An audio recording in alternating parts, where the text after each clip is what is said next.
Hello. So I was out here mowing and it looks like some of my grafts took on my grafts that I did. So I want to do a little video and give you an update. Come join me in the cast.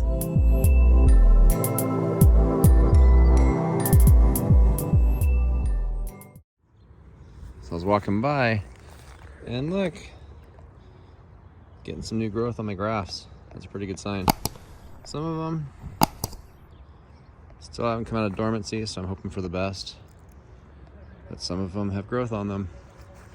I'm noticing why too is I think birds, I probably should have done a better job at leaving a nurse branch. So if you leave a branch higher than the branch you grafted, then birds will preferentially land on that instead of landing on your grafts. And so I think what happens is birds land on these and they move them around and it messes with the graft union. And I think that's my guess as to why some of these aren't taking, is because birds are wiggling them around. I don't think a bird wiggled on this one or landed on this one, but might have landed on this one, and just those movements just dislodge it, I guess, from the graft union. I'm not sure how to describe that, but by moving it around, it keeps that vascular system from kind of growing together like an organ transplant. And so this one hasn't moved at all. And I think this tape kind of reinforced it. So we got one there that's taking. It doesn't look like either of these two are taking, and it might be because this one doesn't have a nurse branch above it. So by having a branch that's living that you leave behind, I think that seems to be a good idea, because everywhere I had a nurse higher or a nurse branch, everywhere I had a branch higher than my graft union seems to be doing fine. So this one doesn't have one higher. I mean, the buds are swelling still, so there's still time. They don't look like they're drying out, but this one is doing real well. I even have one pressing from inside the bark right there, as you can see. So those two are doing great. But there's also a whole bunch of suckers that are coming out. And so the tree is pushing nutrients to these suckers. And so this one is able to kind of siphon off some of that energy that's going to those suckers. And what I'll do is I'll continually remove some of these suckers. Just weeding these off. Because this is a sucker that's coming out of this trunk. So this is gonna have the DNA of the, I was gonna say Bradford pear, this is actually a crabapple tree. So this is gonna have the DNA of a crabapple tree, but this right here is a gala apple. And so I want the nutrients to go into the gala apple, feed those so that I can make this crabapple tree produce gala apples. And so I'm gonna be thinning, don't wanna take them all off, but I'm gonna be thinning some of these suckers.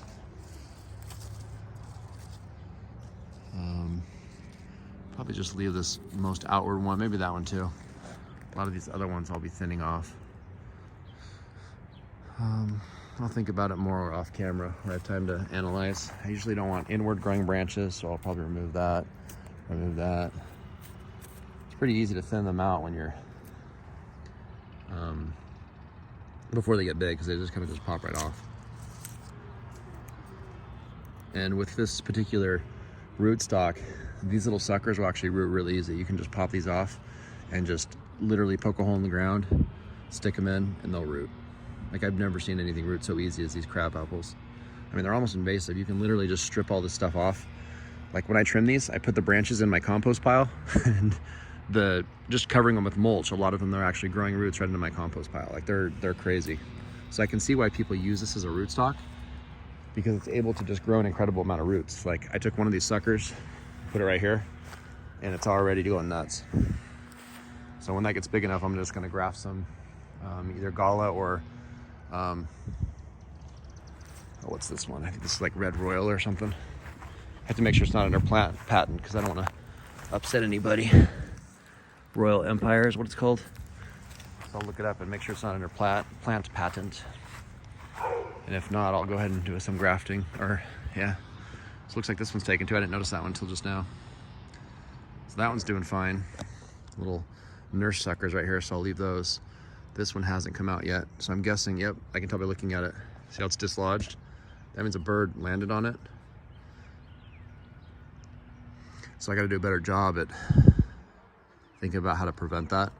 I had some tape on here, but I was worried the tape was keeping it too wet, but I probably should have left some tape on here just to reinforce that little junction right there, just to hold the hold that bark against it. Because if you look right here, you can kind of see there's a little air gap right here, and that's bad. So that scion's probably going to fail because of that. And it looks like, as you can see, there's the evidence of a bird hanging out right here. But yeah, I'll go ahead and leave. I'll leave both of those nurse suckers. Probably these outer ones I'll leave for now. And what I can do actually is do a, what is that called? The whip and tongue. Once I get a nice little branch here, maybe I can do some whip and tongue grafts in another video in the fall of this next coming year, and then just whip and tongue graft in some of my other apples. I have a whole bunch over here. I don't remember what they all are. I know one of them is a Gala that I got most of these scions from, because the Gala seems to do really well here. And the other two, I forgot what they are. But anyway, these grafts, these bark grafts seem to be doing really well. So check out that other video if you haven't watched it. I did. If you don't know how to do a bark graft. Oh, this one's called WOOOHOO. This one was Fuji. And I believe this one was Gala. Buckeye, yeah, Buckeye Gala. Ooh, look, apple flowers, yay. Might have a couple apples on this one. So, looks like Mutsu is what I meant to say. Mutsu is what those scions were, because this had a lot of extra wood that I cut off. But I took cuttings from all of them. So anyway, if you're thinking about grafting, and you have some crab apples or other unwanted fruiting trees that are compatible with fruit trees, experiment with grafting. It's a lot easier than it sounds. I was kind of nervous to try it, but it's pretty easy. Still not skilled to have 100% yield on my grafts apparently, because I didn't reinforce them. So that was an oversight on my part. Should have done better. But some of them are working, so yay. Thanks for watching.